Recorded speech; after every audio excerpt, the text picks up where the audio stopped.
So we have a big social problem, fundamental, right from the beginning, about our reaction to anything painful. And these are very odd things. Let's take, for example, when a child has eaten something that doesn't agree with it and it vomits. Now, you well know that when you've got a bad stomach, that vomiting is a very pleasant release from that. But because when Mama sees the vomit, or somebody else does, they say, ugh. You are taught that doing it is socially unacceptable, and therefore people suppress vomiting and learn from their parents that it's nasty,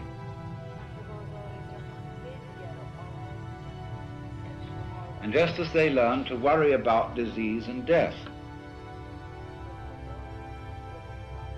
Now, there really isn't anything radically wrong with being sick or with dying. Who said you're supposed to survive? Who gave you the idea that it's a gas to go on and on and on? And we can't say that it's a good thing for everything to go on living from the very simple demonstration that if we enable everybody to go on living, we overcrowd ourselves, that we're like an unpruned tree.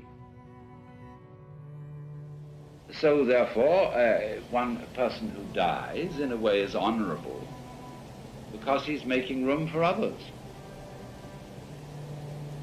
It is not therefore natural for us to wish to prolong life indefinitely.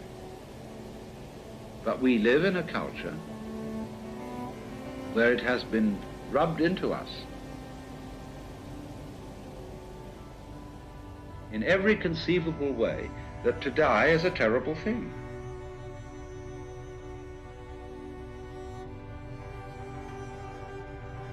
And that is a tremendous disease from which our culture in particular suffers.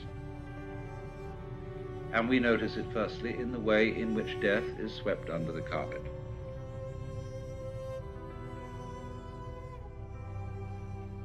This is one of the major problems in hospital work. When a family conspires with the doctor to keep from grandmother the knowledge that she is dying. Grandmother suspects that she is dying, but probably doesn't really want to know for sure. And her family talk with her in such a way as to say, well, you'll probably be getting all right in a few weeks. Won't it be nice to be able to do this, that, and the other? Because they have this funny feeling that it's important to build up courage and hope. And so they become liars. And a mutual mistrust develops. Because once you are playing the game on that level, you tend to play the mistrust on other levels. And so the person is left to die alone, suddenly, unprepared, and doped up to the point where death hardly happens.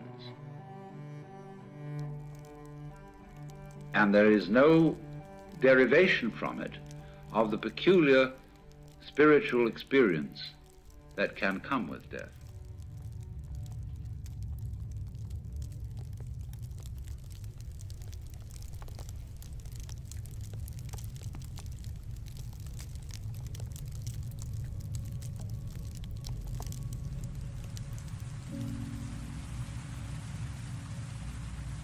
If our death could be indefinitely postponed,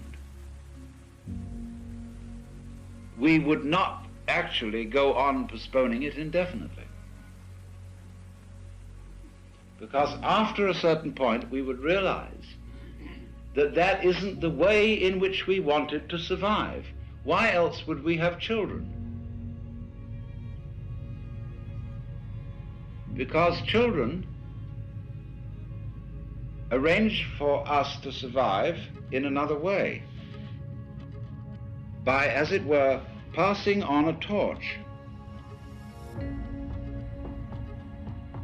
so that you don't have to carry it all the time.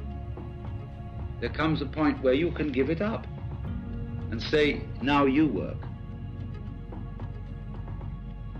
It's a far more amusing arrangement for nature to continue the process of life through different individuals than it is always with the same individual. Because as each new individual approaches life, life is renewed. And one remembers how fascinating the most ordinary everyday things are to a child, because they see them all as marvelous, because they see them all in a way that is not related to survival and profit. And when we get to thinking of everything in terms of survival and profit value, as we do, then the shapes of scratches on the floor cease to have magic. And most things, in fact, cease to have magic.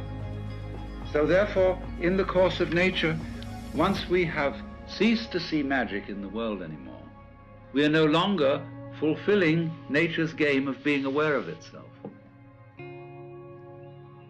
There's no point in it anymore. And so we die. And so something else comes to birth, which gets an entirely new view. And so nature's self-awareness